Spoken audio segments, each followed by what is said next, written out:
ओम नमः सिद्धिभ्यः। नमो अरिहन्ताणं, नमो सिद्धाणं, नमो ऐर्याणं, नमो वज्रायाणं, नमो लोहे सौसाहूणम्।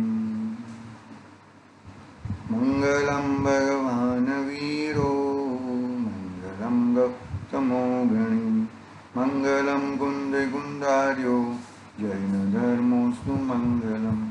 सर्वमङ्गल्यमङ्गल्यं सर्वकल्याणकारकं, प्रधानं सर्वधर्माणां, जैनं जयतु शासनं, जैनं जयतु शासनम्। येनात्मबोधयतात्मेव परत्वेनेव चापरम्, अक्षयानन्दबोधाय नमस्तु परमात्मने, नमस्तु परमात्मने।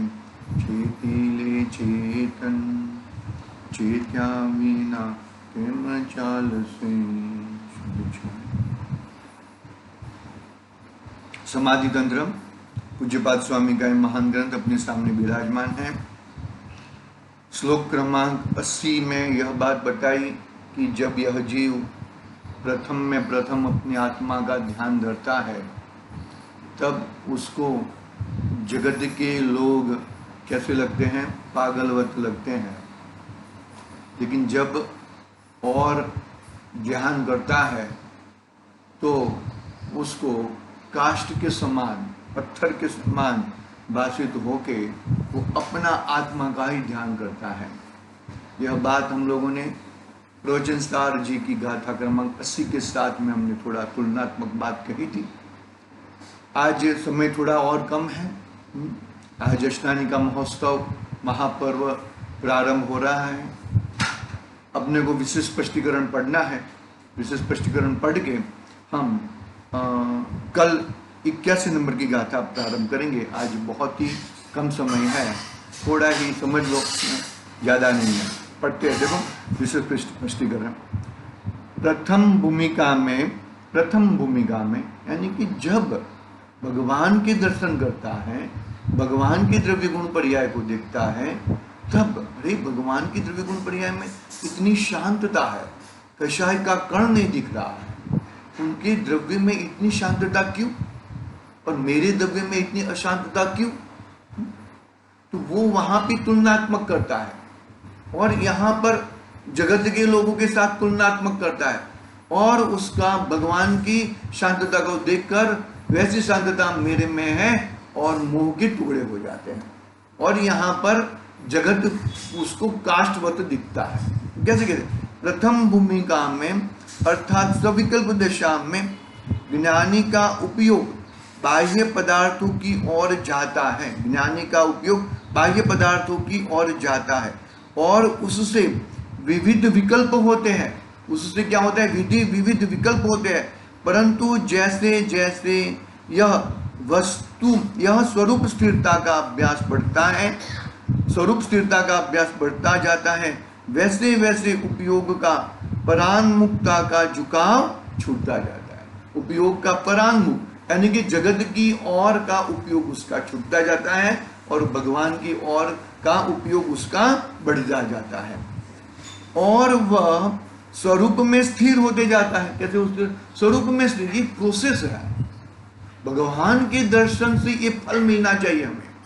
जिनेंद्र भगवान के दर्शन से यदि ये फल नहीं मिला, हमें हमारी शांतता, हमें हमारा स्वरूप का ज्ञान, हमें हमारा सुख हमारे अंदर भाषित नहीं हुआ, तो भगवान के सही मायने में दर्शन नहीं हुए भैया।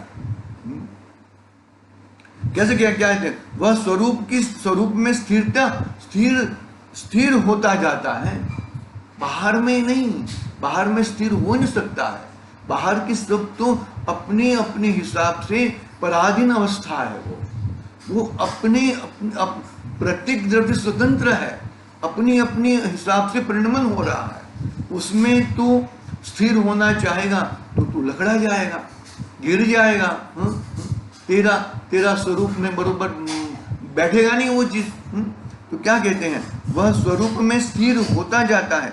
अभ्यास के बल से अंत में आत्म स्वरूप में उपयोग की स्थिरता इतनी जमती है, क्या कहा, अभ्यास के बल से, अभ्यास निरंतर, अरे ये ही सच है, अरे ये मेरा स्वरूप नहीं है, भगवान ने मुझे बताया भगवान निराहारी है तो मैं भी निराहारी हूं, ऐसा मतलब अभ्यास के बल से अंत में आत्म स्वरूप में उपयोग स्थिरता इतनी जमती है कि उसको उस समय जगत का विचार बिल्कुल भी नहीं आता, विचार बिल्कुल भी नहीं आता, इतना सा भी विचार आता नहीं।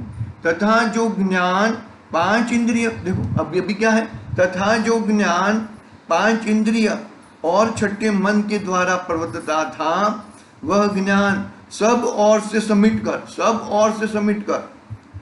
कर इस निर्विकल्प अनुभव में केवल स्वरूप सन्मुख हुआ, क्योंकि वह ज्ञान क्षोक्षम रूप है, इसलिए एक काल में एक ज्ञेय ही को जानता है।